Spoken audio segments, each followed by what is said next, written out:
Sur cette question du nucléaire, on a déjà développé quelques arguments techniques, économiques, industriels, et j'y reviendrai moi-même dans d'autres interventions.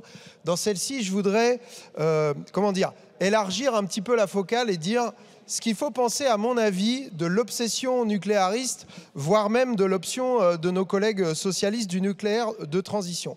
Moi, je pense que cette obsession à vouloir faire du nouveau nucléaire, je ne parle pas du nucléaire existant, pour moi c'est une énergie du passé, bon pour l'instant elle nous produit du courant, mais je vous parle de l'obsession à vouloir faire du nouveau nucléaire.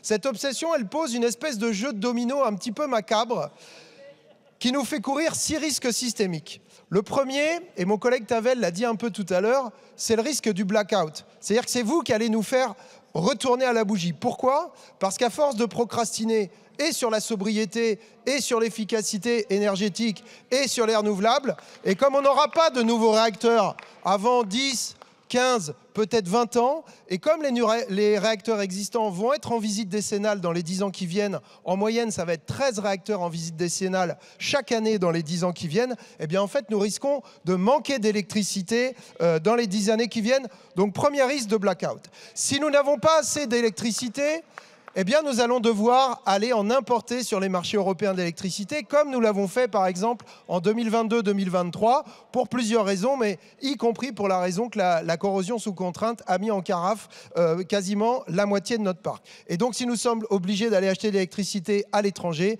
eh bien, ça va être l'explosion des factures. Voilà le deuxième risque. Conséquemment, on tombe sur le troisième risque, c'est l'augmentation de la précarité de nos compatriotes. Je rappelle que le médiateur de l'énergie signale que l'an dernier, il y a eu plus d'1 million d'interventions de sa part pour des coupures d'électricité.